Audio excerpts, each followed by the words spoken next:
I went to a Catholic school, and it's funny because that's the first encounter I had with a Muslim. It was a brother named Ghalib, and me and him became very good friends at a young age.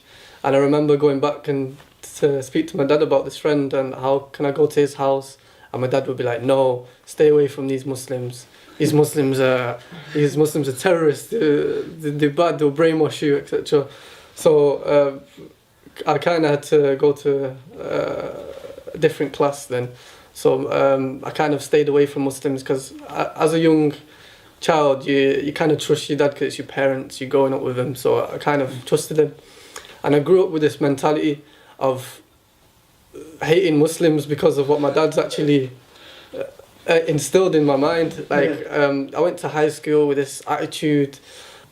I always claimed an identity of being a Catholic, but I never actually believed in it because from a very young age, I remember from maybe year 7, year 8, year 9, I used to read a lot of books, and I found stuff that I don't really like, the history of Christianity and other stuff, and it wasn't for me.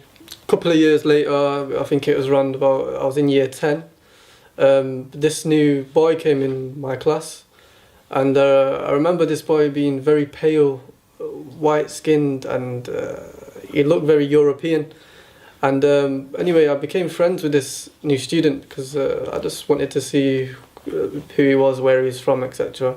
And then the topic came up about religion, and he told me he was Muslim, and I was like, what? You're Muslim? I was so shocked, like I couldn't believe it. Like all my life I've believed that Islam was just a religion for Pakistanis, Asians, Indians, and he told me that he was Muslim, and then he told me he was Amizigh, which is it's a Libyan Berber basically. But then we started talking about different articles of our faith. So I was telling him that, we believe that Jesus is the Son of God. I never believed this. I never believed Jesus was the Son of God, but I always clinged onto it because of a cultural thing, and I'd always defend it. So this friend of mine, he said, we believe in Jesus too. I was like, really? You believe in Jesus? What? That's crazy. And I remember asking him questions about Jesus, and he was telling me that, we call him Isa. It's very similar to the story in the Bible. It's the same person. But then he told me that we don't believe he's the Son of God or he's crucified. And even though I never believed this, I was very defensive about it.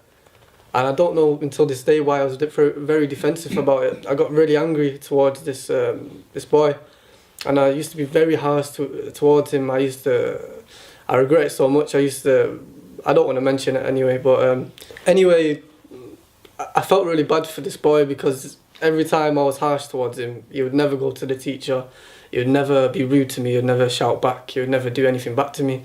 So I thought, okay, I'm gonna actually look into his religion, not because I was interested in it, but because I was more feeling sorry for him.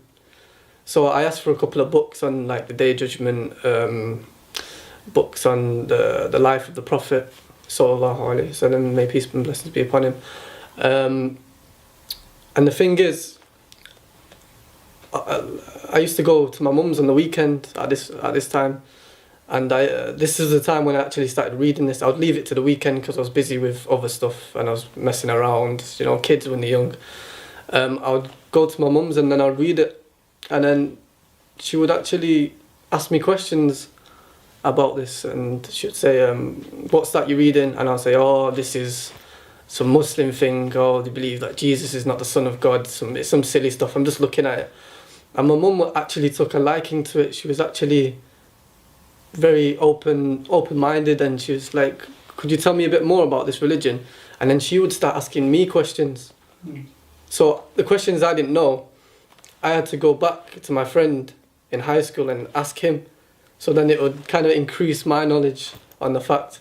But every time I was reading and answering questions and gaining more knowledge, I still had a closed heart towards it. I was never accepting of it. One night, I was up till I was up late. I can't remember why I was up, but I remember feeling something strange.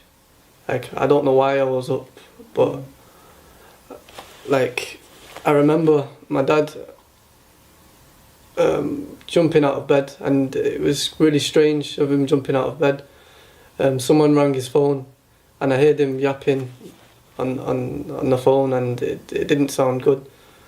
But he came into my room, and he said, "Cam, your mum's passed away."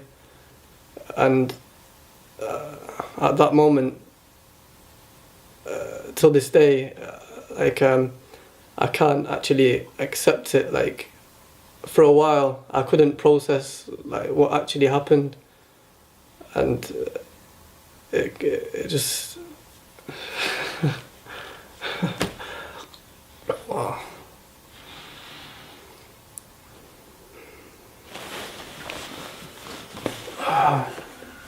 And I remember myself thinking that my mum, like, she never took Shahada, and I know, like, in her heart that she actually believed in this religion of Islam. Like, I could tell that she was accepting this, and it kind of got to me at that stage.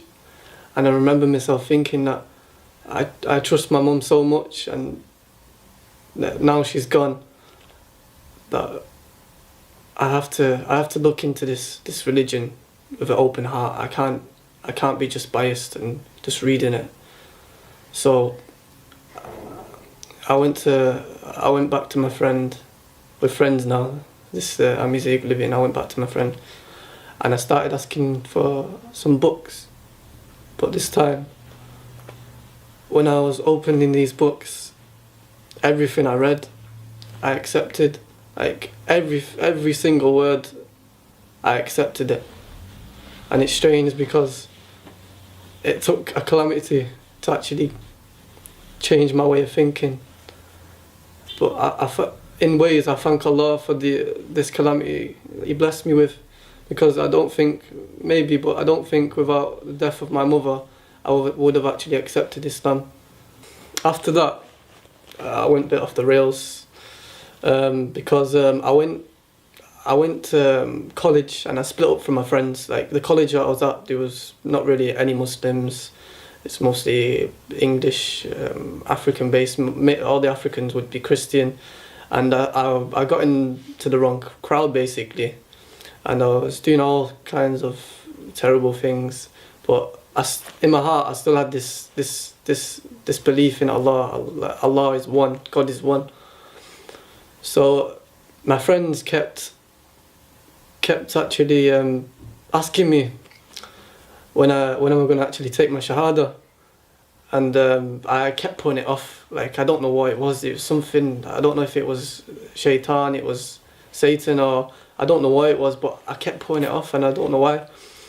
But I kept reading, even though I was at a state, until I kind of remembered my mum again, and I remembered how she took a liking to Islam, and she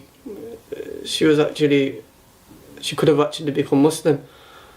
So I told my friend that I'll become Muslim this Friday. I promise I'll become Muslim this Friday. So Friday came, and the nerves started kicking in. I was actually shaking in the classroom. I just remember switching my phone off because I didn't actually want my friends to call me to see where I was, because I knew they'd be calling me saying, "Meet us at this place, such and such a time." So I turned it on for a second, and he said, "We're coming to meet you at your college." So I kind of left college an hour early to get away from them. And I remember getting on the bus, and there's about 5 of them sat on the back of the bus. And I was just like, I'm not getting away from this. And it was like Allah was saying to me that day that you're not getting away from me this time. You're taking your Shahada today, and that's it, final. So that day, I actually took my Shahada on Jummah after the khutbah in a masjid in front of quite a lot of people, and I never look back. Alhamdulillah, it's the best thing I've ever done.